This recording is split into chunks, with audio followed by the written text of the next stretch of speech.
Assalamualaikum warahmatullahi wabarakatuh. Alhamdulillahil wahidil qahar, al-azizil ghafar, muqawwiril laili 'alan nahar, tabsiratan lidzabil uquli wal i'tibar, wa tadhkiratan lil albabi wal absar. Asyhadu an la ilaha illallah wahdahu la syarika lah, wa asyhadu anna Muhammadan abduhu wa rasuluh la nabiyya ba'dah. Allahumma shalli wa sallim ala sayyidina wa habibina wa maulana Muhammad wa ala alihi wa ashabihi wa ansarihi wa junudihi wa man sara ala nahjihi wa ta'bi ta'watihi ila yaumil qiyamah. Allahumma inna nas'aluka ilman nafi'a wa na'udzubika min ilmin la yanfa'. Rabbi shrah li sadri wa yassir li amri wahlul 'uqdatam min lisani yafqahu qawli, amma ba'du. Para jamaah, Bapak Ibu sekalian rahimakumullah, marilah kita teruskan kisah-kisah yang ada dalam Al-Quran, yaitu kita akan membahas tentang kisah Nabi Idris alaihissalam. Nabi Idris ini adalah merupakan seorang Nabi yang giat, kreatif dan jujur. Ada banyak hikmah dan pelajaran yang bisa diambil dari kisah Nabi Idris alaihissalam. Dan kisah Nabi Idris ini masih relevan hingga saat ini dan layak diketahui sesuai dengan ajaran Al-Quranul Karim.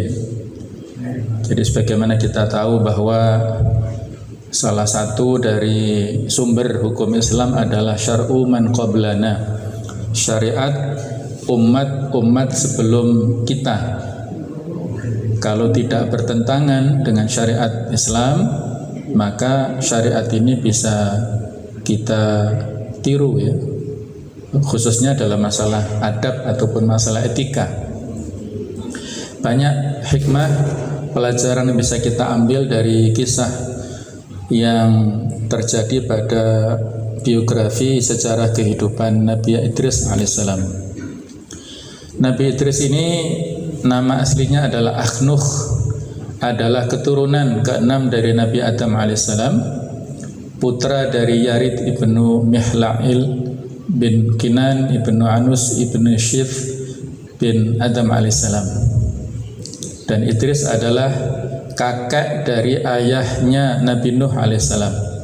Jadi Nabi Nuh bin Lama bin Mutawashla bin Akhnukh. Jadi Akhnukh inilah nama asli daripada Nabi Idris alaihissalam. Dan ada yang berpendapat dinamai Idris karena dia adalah orang yang banyak belajar, ya, dari kata-kata darosa, ya. Darosa dalam bahasa Arab itu adalah belajar. Nah, jadi Idris adalah orang yang rajin dan banyak belajar. Nabi Idris ini ada perbedaan di antara ahli sejarah di mana tempat lahirnya, antara Mesir ataukah Babilonia. Babilonia adalah di Irak, ya. Jadi suatu pendapat mengatakan dia dilahirkan di Mesir. Mereka menyebutnya dengan Hirmasal Haramisah menurut bahasa Suryani. Dan Idris lahir di kota Manfis atau Manaf. Sementara pendapat yang lain menyebutkan Nabi Idris ini dilahirkan di Babilonia dan hijrah, berangkat atau pindah ke Mesir. Dan pada saat ketika melihat sungai Nil, dia berkata Babilonia, yang berarti adalah sungai seperti sungai kalian, sungai besar, sungai yang penuh berkah. Di Babilonia itu maknanya adalah sungai. Pada zaman Nabi Idris alaihissalam sudah mulai berkembang, ya, peradaban sudah mulai berkembang. Manusia berbicara dengan 72 bahasa. Mereka telah mampu mendesain kota-kota mewah.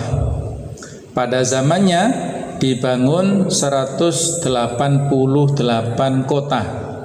Yang terkecil diantaranya adalah Ar-Ruha.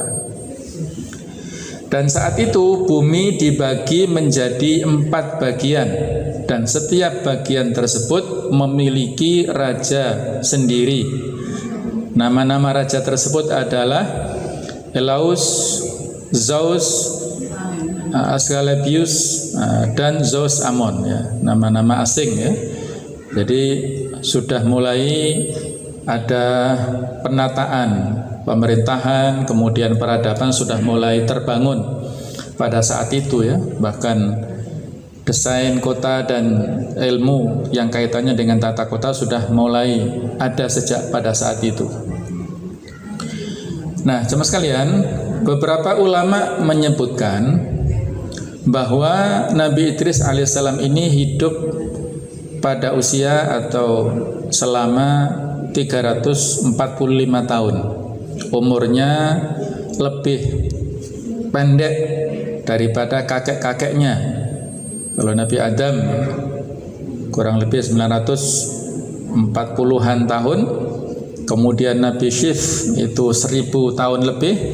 Nah, ini generasi berikutnya Nabi Idris lebih pendek, yaitu sekitar tahun 4533 hingga 4188 sebelum Masehi. Salah satunya salah seorang sejarawan Al-Mahluth dalam buku berjudul Atlas Sejarah Nabi dan Rasul, Duraruddin Mas'had menulis dalam bukunya Mutiara Hikmah Kisah 25 Nabi dan Rasul dan menyebutkan bahwa Nabi Idris ini mendapat julukan dari Allah Ta'ala berupa Asadul Usud, yang artinya adalah singa dari segala singa. Julukan itu diberikan karena keberanian dan kegagahannya ya. Jadi masih bukan singo edan ya. Tapi ada nuansa ya. Jadi nuansa keberaniannya ya. Rupanya singa sejak dulu adalah simbol ya, simbol keberanian. Kalau di kalangan sahabat itu ada yang diberi julukan Asadullah, singa Allah, yaitu Hamzah ya bin Abdul Muthalib. Itu singa padang pasir karena memiliki keberanian yang luar biasa. Nah, ini diberi julukan Asadul Usud.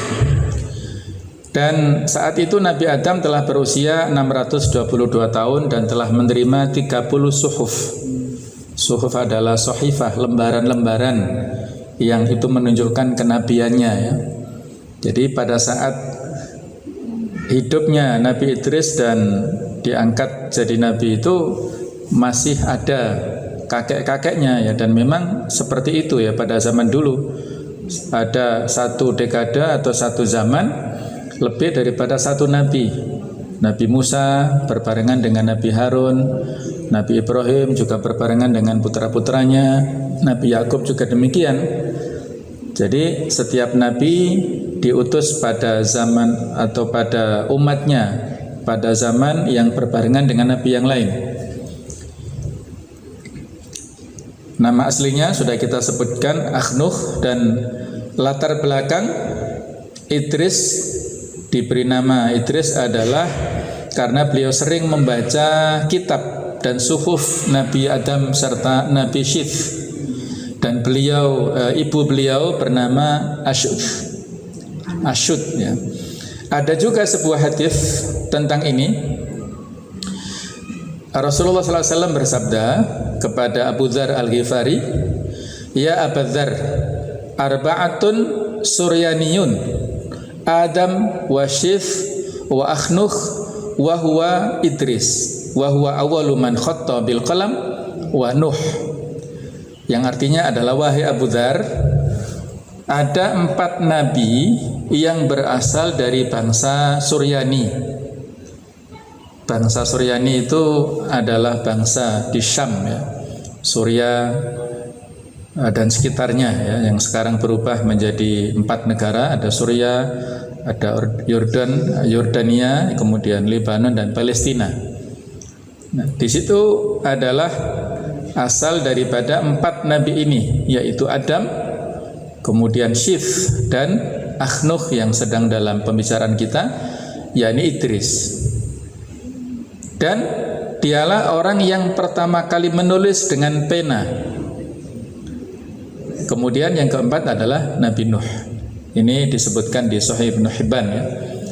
juga Abu Nuaim dalam Hilyatul Auliya.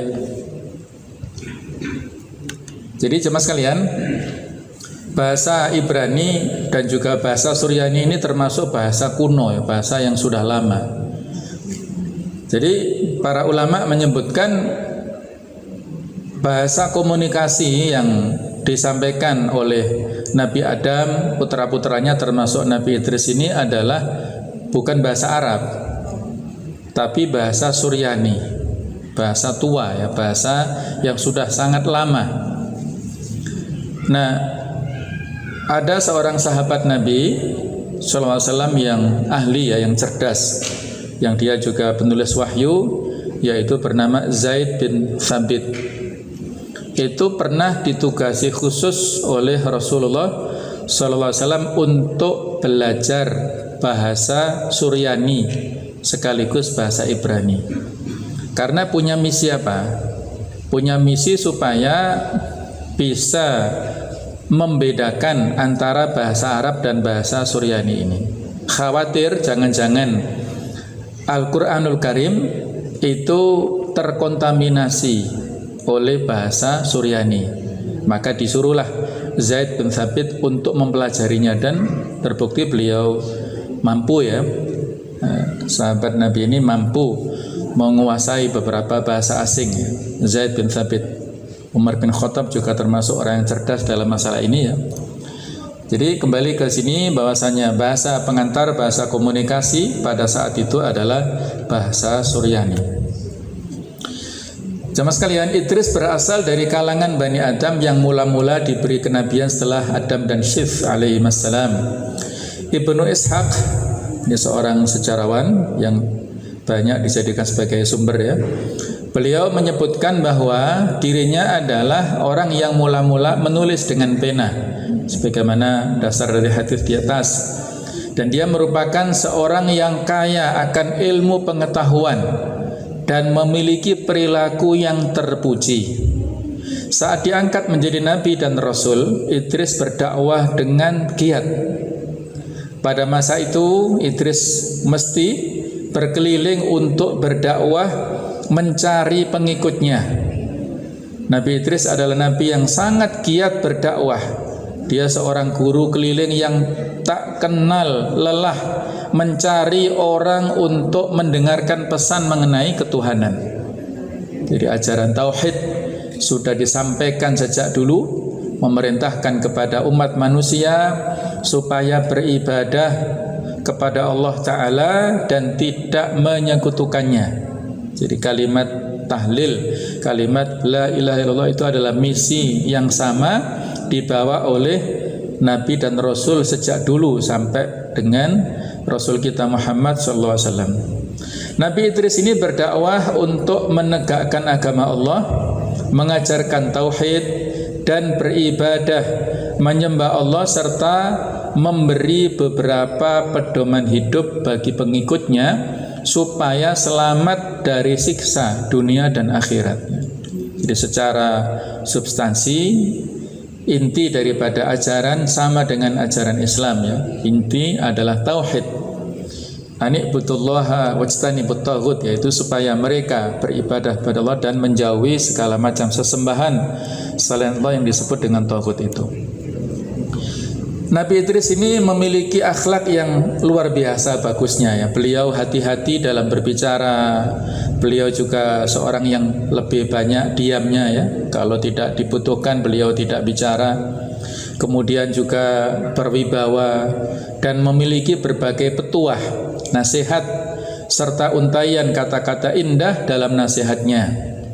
Seperti janganlah kalian dengki terhadap orang lain yang mendapatkan kemakmuran, sebab kenikmatan yang mereka rasakan itu sedikit saja. Nah, ini juga sama dengan ajaran kita ya. Tidak boleh hasad, tidak boleh saling iri, tidak boleh saling dengki ya. Masing-masing kita sudah ada porsi rizkinya sendiri-sendiri, tidak mungkin tertukar. Pada saat kita di alam ruh ya, saat ruh ditiupkan kepada jasad kita masing-masing, pada saat kita di rahim ibu kita dulu sudah ditentukan ajal kita, umur kita, rizki kita, amal kita, kebahagiaan ataupun kesengsaraan sudah ditentukan ya. Jadi tidak ada yang perlu untuk dijadikan sebagai sebab untuk iri dan dengki kepada sesama ya. Terutama di sini adalah generasi Qabil yang sebelumnya hasad dengan saudaranya sendiri itu. Jadi ini diingatkan oleh Nabi Idris alaihissalam kepada umatnya. Ucapan beliau yang lain adalah cinta dunia dan cinta akhirat, keduanya tidak akan berkumpul dalam satu hati selamanya. Ini juga sama ya, persis dengan ajaran Islam. Kalau orang itu hatinya sudah terpenuhi dengan dunia, maka dia bisa melupakan akhirat. Maka antara cinta dunia dan cinta akhirat ini tidak bisa berkumpul dalam satu hati. Kalau ajaran kita ya lebih lengkap lah ya, lebih lengkap. Seperti surat Al-Qasas 77, wabtaghi fima atakallahu darul akhirah. Carilah kehidupan akhirat terhadap apa yang diberikan Allah padamu, wala tansa nasibaka minad dunya. Janganlah melupakan kehidupan dunia. Kalau kita dalam kehidupan dunia ini tujuannya akhirat, pasti insya Allah dunia kita dapatkan. Tapi kalau kita di dunia tujuannya hanya dunia, akhirat lepas. Nah, maka kita mencarilah yang double, yang lengkap kehidupan akhirat. Dunia akan nunut ya, akan tidak bisa tidak kita dapatkan. Tapi kalau hanya orientasi dunia, akhiratnya bisa lepas. Allah Subhanahu wa taala mengutus Nabi Idris ini untuk memberi peringatan dan mengingatkan kaum keturunan Qabil, anak Adam yang durhaka, yang penuh dengan hasad emosional ya, yang penuh dengan dendam kesumat. Kala itu masyarakat mengikuti hawa nafsu setan dan meninggalkan ajaran Allah Subhanahu wa taala. Jadi banyak sekali terjadi kemaksiatan dan kemungkaran merajalela saat itu. Akhirnya Allah Subhanahu wa taala menghukum mereka dengan musim kemarau panjang yang membuat sungai dan sawah kering hingga makanan pun habis. Jadi mereka maksiatnya luar biasa, durhaka luar biasa, dosa-dosanya banyak sekali. Nabi Idris mendakwahkannya itu tidak digubris, tidak direspon dengan baik oleh pengikutnya.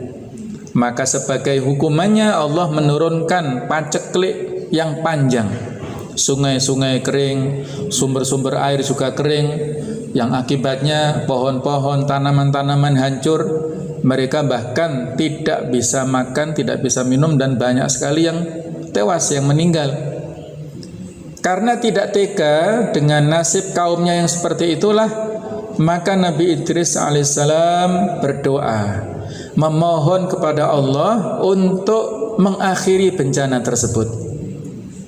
Bagaimanapun inilah ya, kasih sayang seorang nabi kepada umatnya, tidak tega. Maka Nabi Idris berdoa dan akhirnya Allah mengabulkan doa Idris dengan menurunkan hujan yang deras. Ini sebagai bukti atau sebagai mukjizat tentang kerasulan kenabian dari Nabi Idris ini. Tapi ketika hujan sudah turun, mereka tetap tidak mau beriman ya. Bukti ini tidak cukup membuat masyarakat mengikuti Idris dan kembali pada jalan yang benar. Kendati demikian, Idris tetap sabar untuk berdakwah. Inilah kesabarannya luar biasa ya. Dia tidak marah, tidak mutungan, tidak meninggalkan umatnya, tapi bersabar. Dakwahnya ditolak, mereka sudah mendapatkan pelajaran yang luar biasa, kemelaratannya luar biasa. Kemudian sudah didoakan supaya turun hujan dan memberikan kehidupan pada mereka. Mereka tetap ingkar terhadap dakwah Nabi Idris ini, maka Idris tetap bersabar dalam dakwahnya. Jamaah sekalian, Nabi Idris ini juga merupakan seorang yang cerdas, rajin menulis dan membaca. Dia juga dijuluki Hurmuz al-Haramisah, atau seorang yang ahli perbintangan. Nabi Idris ini konon merupakan manusia pertama yang membuat undang-undang untuk mengatur kehidupan bermasyarakat. terdapat sekitar 188 undang-undang yang pernah dibuat pada masa hidupnya. Selain itu, Nabi Idris juga dikenal sebagai nabi yang memiliki kreativitas tinggi. Dia senang menggambar dan merupakan seorang penjahit. Nabi Idris bahkan menjahit baju dan sandalnya sendiri seraya berzikir. Jadi pada saat menjahit sambil berzikir, memuji nama Allah, bertasbih, bertakbir ya, memuji, menyebut nama Allah Ta'ala. Inilah orang yang kalau bahasa sekarang multi talenta ya. Ibadahnya rajin, zikirnya kuat, doanya kuat, kemudian ahli dalam bidang keterampilan. Dia ahli dalam bidang bahasa, ahli dalam bidang menulis, ahli dalam bidang melukis, ahli dalam bidang menjahit. Pokoknya lengkap lah Idris ini ya, luar biasa ya. Nah jemaah sekalian, ada sebuah riwayat. Suatu ketika Ibnu Abbas ini bertanya kepada Ka'ab Al-Akhbar, dia seorang yang ahli ya dalam bidang Israiliyat. Apa maksud firman Allah yang ditujukan kepada Idris di surat Maryam 57 ya?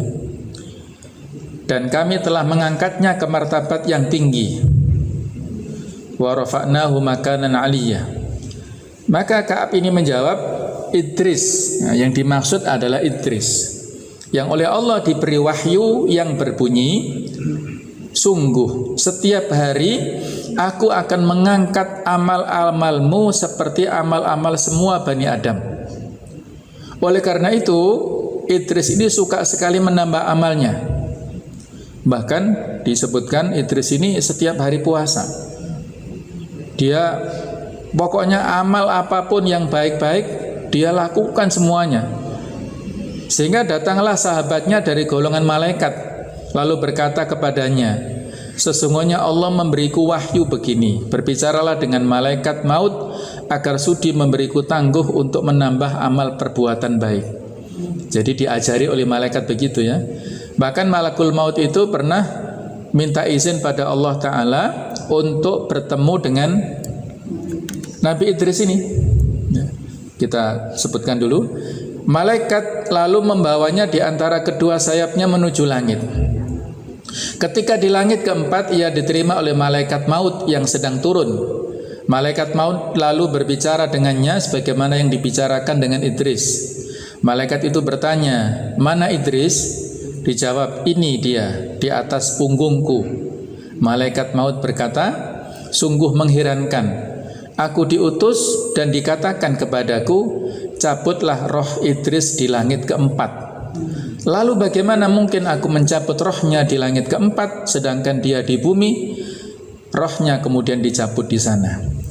Jadi sebelum ini diceritakan bahwa malakul maut ini jatuh semacam simpati lah kepada Idris ini ya. Minta izin pada Allah Ta'ala untuk menemani atau untuk bertemu dengan Idris, sehingga diizinkan Allah Ta'ala dan berupa manusia, dalam bentuk manusia malakul maut ini menemaninya ya, dan pokoknya akrab dengan Nabi Idris ini dan sangat simpati luar biasa. Nah sering malaikat ini membawakan buka puasa untuk Idris ini. Nah, buka puasa karena tadi kita ceritakan dia shaumud dahr ya, puasa setiap hari terus. Nah, jadi pada saat buka itu dikasih makanan buah-buahan. Kemudian yang bawa ini suruh makan ya, karena dia malaikat yang nggak mau ya. Jadi dia nggak mau memakan makanan yang telah dibawanya sendiri itu. Nah, jemaah sekalian, ada dua pendapat mengenai penafsiran firman Allah Ta'ala yang ada di surat Maryam tadi ya, tentang wa rafa'nahu makanan aliyya ya. Jadi Allah mengangkat Nabi Idris pada tempat yang tinggi.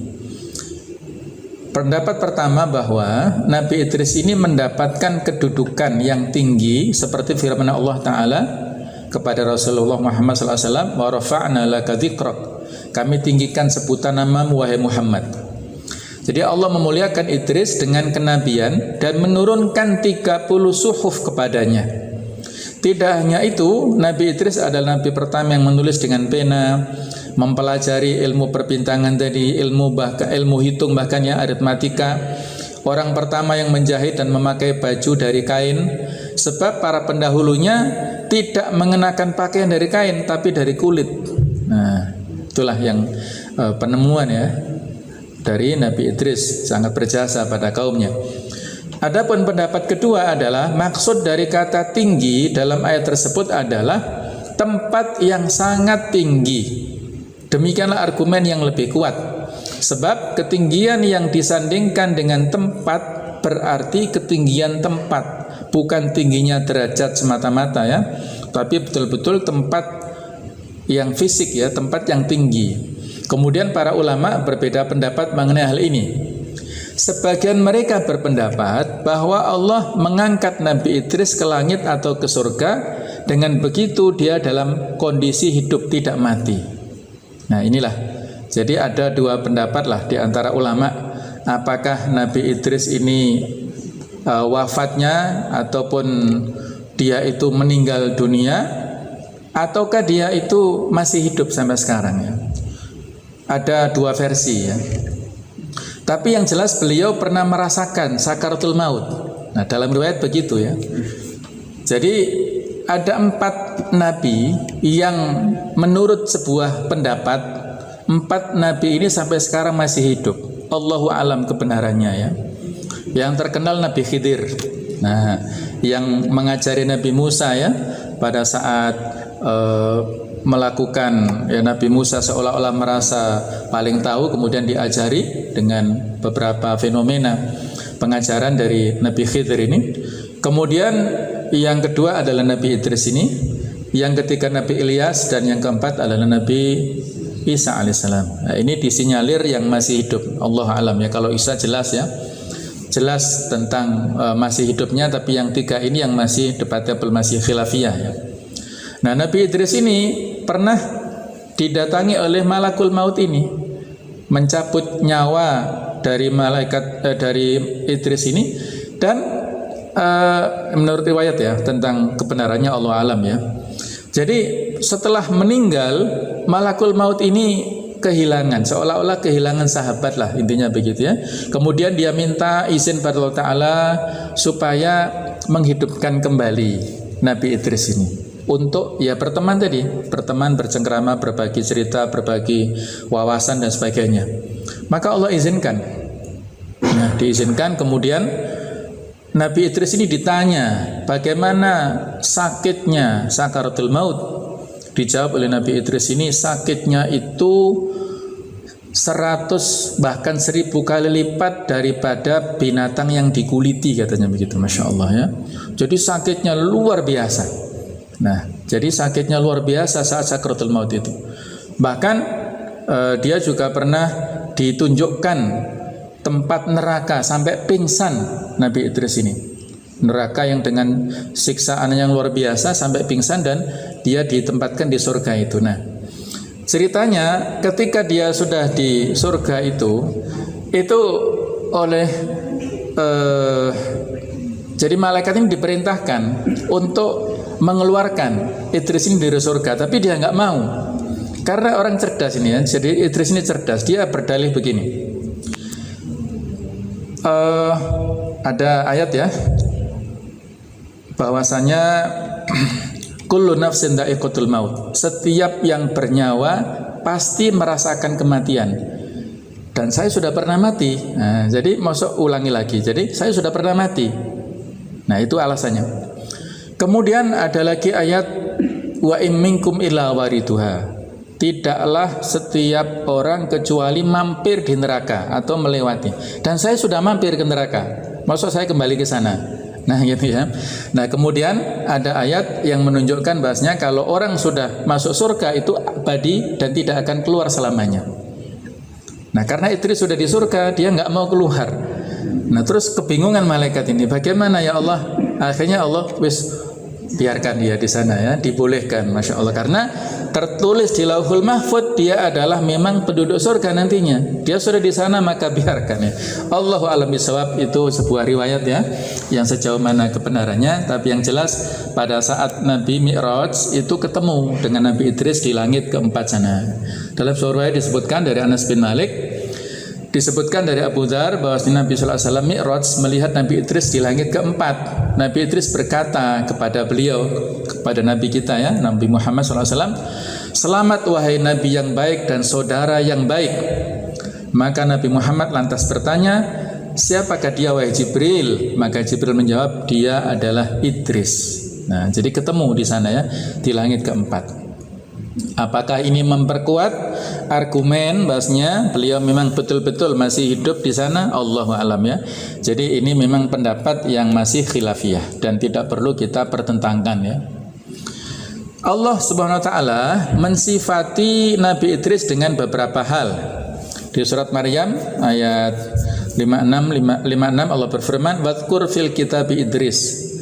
Sebutkan di dalam kitab Idris, "Innahu kana siddiqan nabiyya." Sesungguhnya dia adalah seorang yang jujur dan dia adalah seorang nabi. Juga ayat yang ke-57-nya, "Wa rafa'nahu makanan 'aliyya." Kami mengangkatnya ke tempat atau martabat yang tinggi. Nah, inilah pujian yang langsung diberikan Allah Subhanahu wa taala. Sehingga kalau kita simpulkan, maka kelebihan yang dimiliki oleh Nabi Idris alaihissalam ini adalah pertama, dia adalah manusia pertama yang pandai baca tulis dengan pena. Kepada Idrislah Allah Subhanahu wa taala memberikan 30 sahifah, 30 suhuf tadi, lembaran-lembaran ajaran Allah berisi petunjuk untuk disampaikan kepada umatnya. Kedua, Nabi Idris ini diberi bermacam-macam pengetahuan, mulai dari merancak atau merawat kuda, ilmu perbentangan atau falak atau astronomi, sampai ilmu berhitung alias matematika. Kemudian yang ketiga, nama Nabi Idris sendiri berasal dari kata darosa yang artinya belajar. Idris memang sangat rajin mengkaji ajaran Allah yang diturunkan kepada Adam dan Syif, bahkan yang langsung kepada dirinya. Nabi Idris juga sangat tekun mengkaji fenomena alam semesta yang semua merupakan ayat dan pertanda dari Allah Subhanahu wa taala.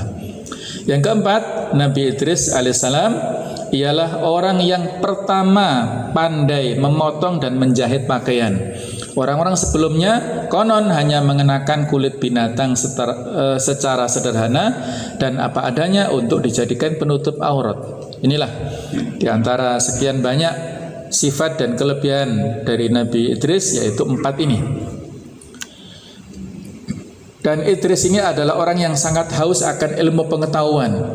Sehari-hari memang disibukkan oleh berbagai kepentingan, namun ia tetap selalu ingat kepada Allah dengan berbekal pengetahuan yang mencapai kelengkapan, dengan kekuatan dan kehebatan yang mumpuni.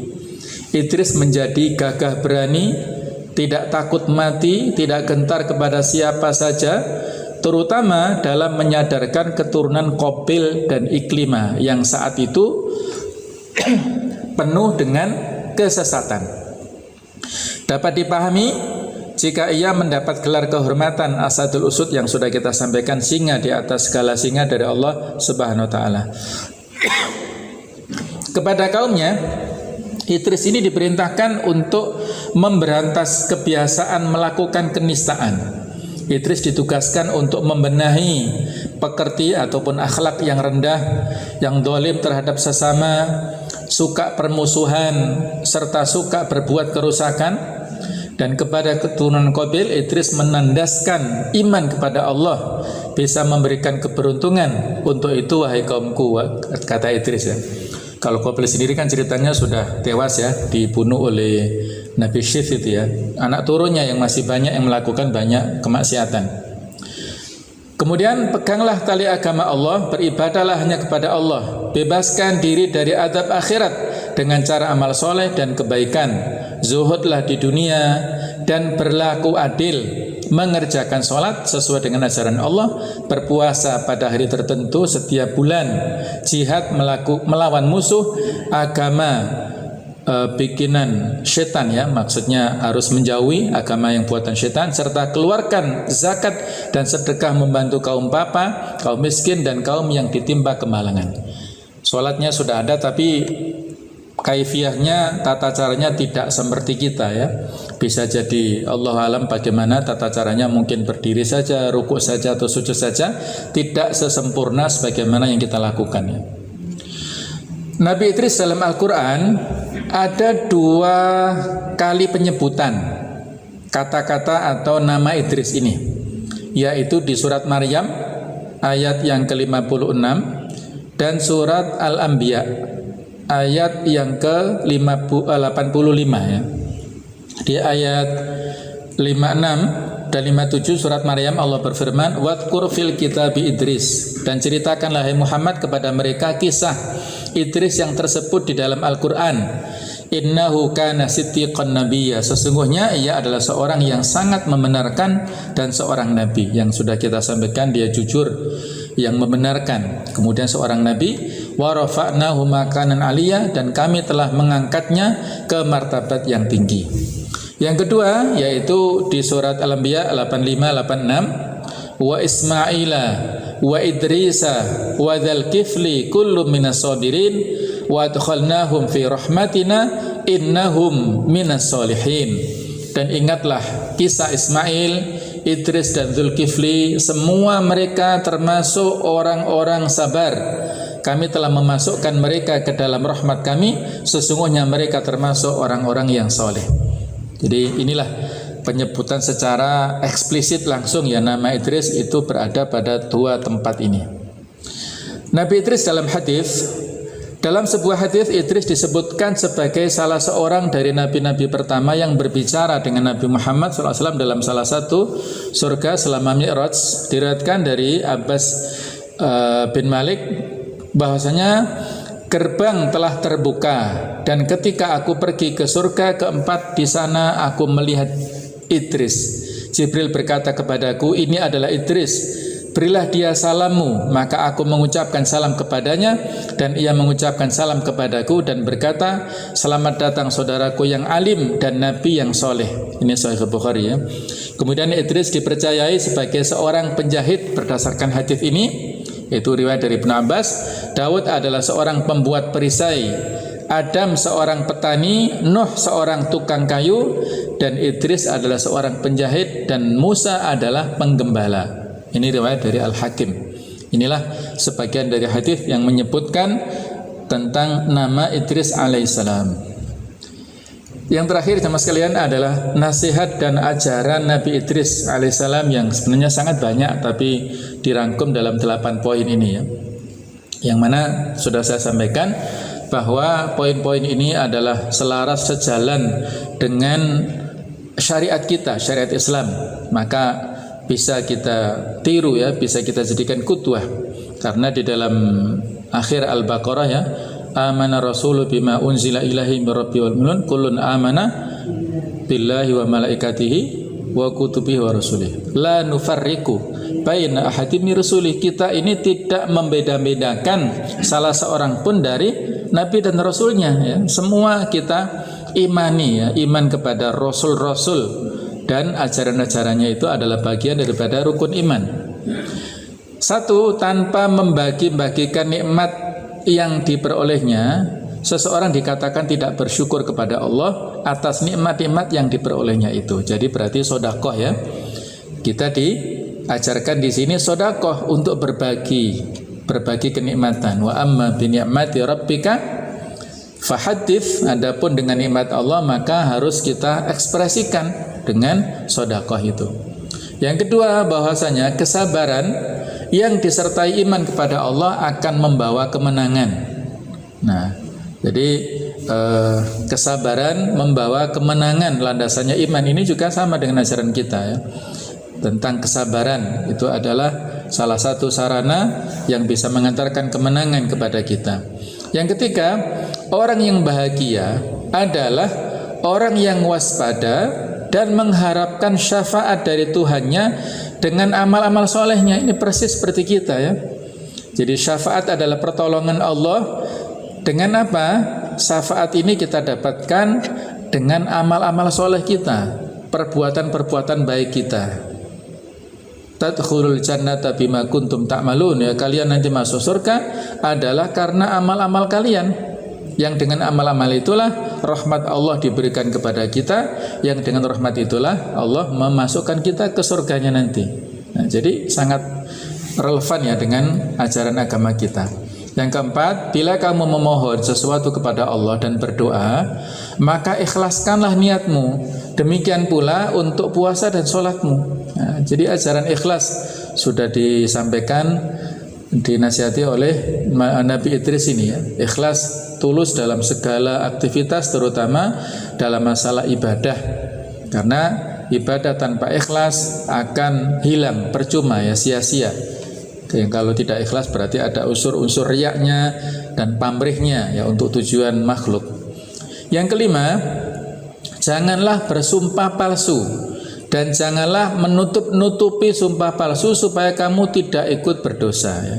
Sumpah palsu, jadi bersyahadat palsu ya, ketika dia misalnya dihadirkan di sebuah pengadilan, dia tidak menyaksikan tapi seolah-olah mengaku menyaksikan perbuatan yang dilakukan oleh si terdakwah itu. Nah, berarti ini sebuah dosa ya, dosa besar. Sumpah palsu, syahadatuz zur ya, itu adalah kesaksian palsu yang berdosa ya, yang tidak boleh dilakukan.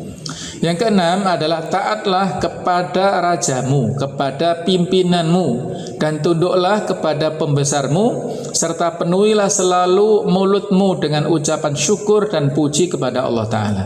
Ini juga persis dengan ajaran kita. Ya ayyuhalladzina amanu atiullaha wa atiur rasul wa ulil amri minkum. Nah, itu persis. Wahai orang-orang yang beriman, taatlah kepada Allah, taatlah kepada Rasul ya, taatnya diulang 2 kali. Kemudian wa ulil amri minkum, para pemimpin kalian, dari level yang tertinggi kalau skup negara adalah presiden, sampai kepada level yang terendah yaitu kepala rumah tangga, ataupun ya lebih luas ya Pak RT, Pak RW kita ya. Itulah pimpinan kita. Selama perintahnya itu bukan berisi maksiat ya, kita taati. Selama untuk kebaikan ya. Tapi kalau ada ketua RT, ketua RW yang nyuruh untuk judi kolektif misalnya ya, ayo rame-rame togel misalnya, nah itu nggak boleh ditaati ya. Itu tidak boleh, la ta'ata li makhluqin fi maksiatil khaliq. Tidak boleh mentaati makhluk dalam hal bermaksiat kepada Allah. Jadi selama itu perintahnya adalah kebaikan, maka harus kita ikuti, kita taati pimpinan kita ya. Dan selalu mengucapkan syukur, puji-pujian kepada Allah Ta'ala. Yang ketujuh, janganlah iri hati. Nah, ini lagi diulangi lagi ya. Yang tadi di atas, janganlah iri hati kepada orang-orang yang nasibnya baik, karena kesenangan yang mereka peroleh sebenarnya sangat sedikit ya. Dan tidak mesti yang namanya kebahagiaan itu diukur oleh rizki berupa finansial. Maka buat apa yang harus kita jadikan sebagai bahan untuk hasad apa ya? Dia barangkali pendapatannya 10 kali lipat dari kita, tapi dia menghabiskan waktu dalam 24 jam mungkin 20 jam untuk kerja. Nah, sementara kita mungkin hanya beberapa jam saja untuk kerja, tapi pendapatannya sudah cukup dan sudah memberikan barokah. Nah, semakin orang banyak hartanya seperti dia, semakin lama nanti hisabnya ya, semakin panjang. Nah, kita yang mungkin serba pas-pasan itu sebentar saja hisabnya. Jadi itulah banyak hal yang perlu untuk kita ambil sisi positifnya dari segala yang kita dapatkan. Yang terakhir, yang ke-8, barang siapa tidak merasa cukup, maka tidak ada sesuatu pun yang membuat puas. Nah, ini ya, ini manusia lah ya. Alhaakumut takatsur, melalaikan, melupakan kalian menumpuk-numpuk harta, hatta zurtumul maqabir. Itu baru selesai kalau sudah mati di liang kuburan nanti ya, baru selesai. Manusia itu sifatnya terus-menerus tidak merasa puas. Dia mendapatkan 1 ingin 2, mendapatkan 3 ingin 4 dan seterusnya ya. Itulah sifat manusia yang tidak ada kata puasnya. Maka harus kita memiliki sifat qanaah ya.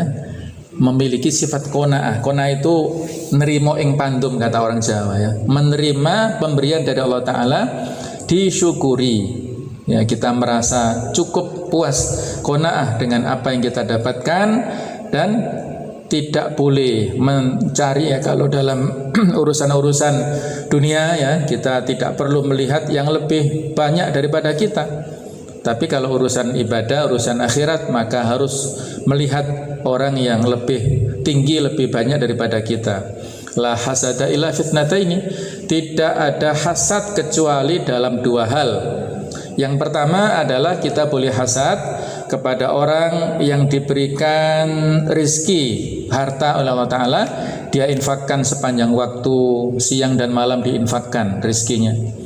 Ada lagi yaitu orang yang ahli dalam bidang baca Al-Quran, dia membaca siang malam, maka kita boleh hasad dalam bidang itu. Nah, dalam hal ini Imam Nawawi menyebut ghibthah ya. Hasad yang positif itu adalah ghibthah. Jadi ketika kita berangan-angan, ya Allah, seandainya saya punya harta seperti si fulan itu, saya persis akan melakukan orang seperti itu yang beliau lakukan. Maka kata Rasulullah, huma fil ajri sawa. Dua orang ini dalam hal pahala sama. Yang satu real, punya harta real, infaknya real, itu dapat pahala banyak. Yang satu itu baru angan-angan, dia berniat, ya Allah, kalau saya punya harta sebanyak itu, saya infakkan seperti fulan itu. Dua-duanya dalam pahala sama. Nah, demikian pula yang kedua, orang yang ahli dalam bidang Quran dan orang yang berangan-angan untuk membaca dan mengamalkan Al-Quran, maka pahalanya juga sama-sama. Inilah pentingnya niat kebaikan. Inilah jamaah sekalian, ada 8 poin nasihat yang bisa kita dapatkan dari Nabi Idris alaihissalam. Mudah-mudahan yang sedikit ini bisa memberikan pelajaran yang banyak kepada kita, inspirasi yang positif kepada kita, sehingga kita bisa mengambil hikmah dari perjalanan hidup para Nabi dan Rasul, yang mudah-mudahan dengan itulah semakin memperkokoh kecintaan kita kepada agama kita dan kecintaan kita kepada kebenaran dan hidayah ya. Allahu a'lam bishawab. Ihdinas siratal mustaqim. Subhanakallahumma bihamdik, asyhadu an la ilaha illa anta, astaghfiruka wa atubu ilaik.